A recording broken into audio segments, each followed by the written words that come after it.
जय हिंद दोस्तों, नमस्कार। आज हम देखेंगे हिंदी की कक्षाएं। हिंदी आज हम पढ़ने वाले हैं।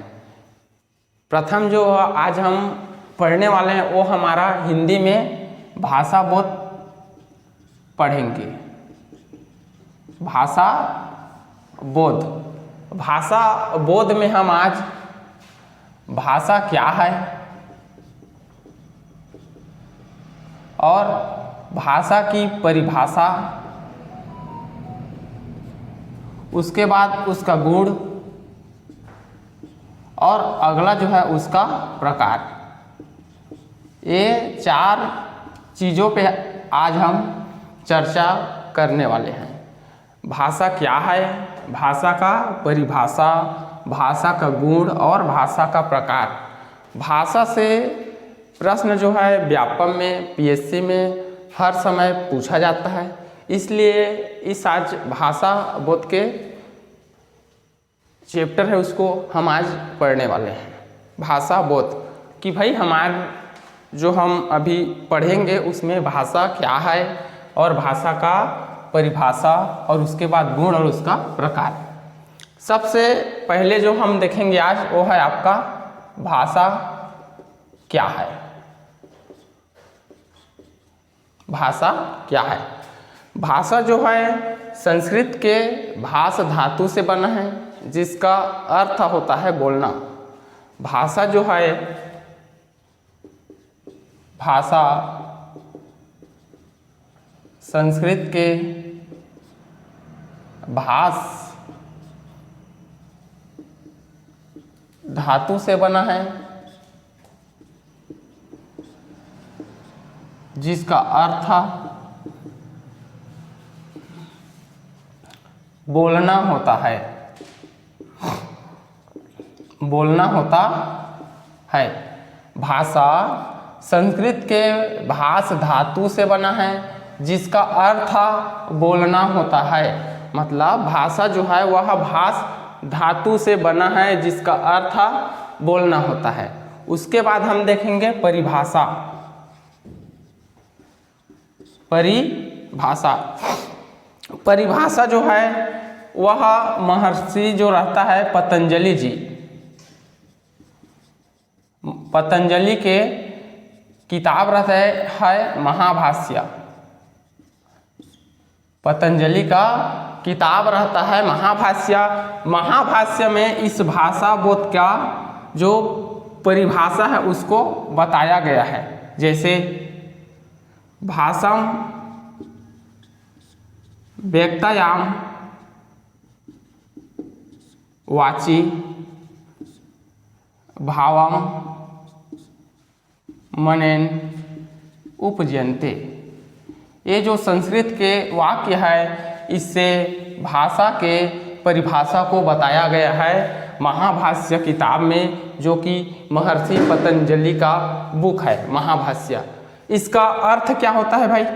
अर्थ तो भाषा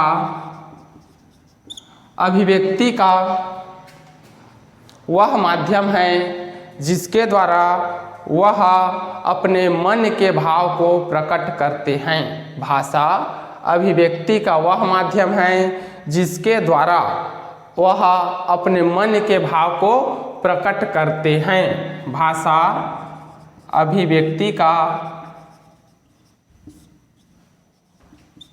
वह माध्यम है जिसके द्वारा अपने मन के भाव को प्रकट करते हैं या व्यक्त करते हैं। ये है आपका भाषा का परिभाषा। भाषा अभिव्यक्ति का वह माध्यम है जिसके द्वारा अपने मन के भाव को प्रकट करते हैं। बताया कहाँ गया है? आपका महाभाष्य किताब में, जो कि पतंजलि के द्वारा लिखा गया है महाभाष्य किताब को। उसके बाद हम देखते हैं एक और बुक महर्षि पाणिनि जी का। महर्षि पाणिनि का। महर्षि पाणिनि का जो बुक है उसका नाम है आपका अष्टाध्यायी। अष्टाध्यायी यह जो बुक है वह व्याकरण का प्रथम पुस्तक रहता है। व्याकरण का प्रथम पुस्तक, व्याकरण का प्रथम पुस्तक रहता है अष्टाध्यायी। लिखा गया है आपका महर्षि पाणिनि के द्वारा। ये रहा आपका भाषा का परिभाषा और भाषा का प्रथम पुस्तक। अगला हम देखेंगे वो है आपका भाषा का गुण। भाषा का गुण, भाषा में क्या क्या गुण होता है उसको हम देखेंगे। पहला, भाषा सदैव परिवर्तनशील। भाषा सदैव परिवर्तनशील होती है। क्यों सर? क्योंकि इसमें कुछ कारण होगा। तो कारण रहता है पहला आपका क्षेत्रीयता। आप सब जानते हैं कि भाषा में क्या है, क्षेत्र के हिसाब से अलग अलग भाषा बोला जाता है। इसीलिए क्या है, भाषा में क्षेत्रीयता का प्रभाव पड़ता है और परिवर्तनशील होता है भाषा जो है। उसके बाद क्या है भाई, दूसरा है आपका समय। समय के साथ क्या होता है, भाषा बदलता है, बदलता रहता है। मतलब अलग अलग समय में भाषा का उसी को अलग तरीके से बोला जाता है। फिर होता है आपका सांस्कृतिक संक्रमण। सांस्कृतिक संक्रमण ये रहता है आपका 3, इसका मेन विशेष कारण रहता है। दूसरा, भाषा में क्षेत्रीयता का प्रभाव पड़ता है। बताया हूँ मैं आपको, क्षेत्रीयता का प्रभाव पड़ता है। भाषा में क्षेत्रीयता का प्रभाव पड़ता है। तीसरा, भाषा में यादृच्छिकता का गुण होता है। यादृच्छिकता का गुण होता है। यादृच्छिकता का गुण होता है भाषा में। और जो चौथा रहता है वह है आपका भाषा का एक निश्चित ध्वनि चिन्ह होता है। भाषा का एक निश्चित, भाषा का निश्चित ध्वनि चिन्ह होता है। ध्वनि चिन्ह होता है। ये रहता है आपका 4 भाषा का एक विशेष गुण। अगला हम देखेंगे इसका प्रकार। भाषा का प्रकार कि जो भाषा है वह कितने प्रकार का होता है उसको हम देखेंगे। भाषा जो है 3 प्रकार का होता है भाई।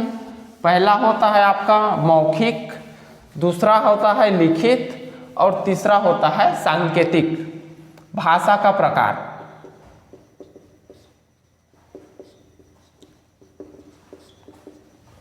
पहला जो होता है वह होता है मौखिक, आप सब जानते हैं। दूसरा होता है आपका लिखित और तीसरा जो होता है आपका सांकेतिक, मतलब संकेत के द्वारा प्रदर्शित करते हैं।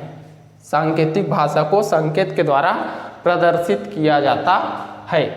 तो मौखिक क्या है भाई? मौखिक वह है जिसमें क्या होता है, ध्वनियों के माध्यम से प्रदर्शित किया जाता है। ध्वनियों के माध्यम से, जैसे बोलकर, ध्वनि के माध्यम से। और लिखित क्या है भाई? तो लिखित को हम ध्वनि चिन्ह के माध्यम से प्रदर्शित करते हैं। ध्वनि चिन्ह के माध्यम से। और सांकेतिक मतलब संकेत के हिसाब से हम भाषा को क्या होते हैं, बतलाते हैं सांकेतिक में। जैसे इसका सबसे अच्छा उदाहरण होता है वो है आपका ट्रैफिक सिग्नल। ट्रैफिक सिग्नल, जैसे ही सिग्नल हमें देता है तभी क्रॉस किया जाता है या फिर रुका जाता है। तो ये आपका सबसे बेस्ट उदाहरण होता है। धन्यवाद, मिलते हैं अगला लेक्चर में।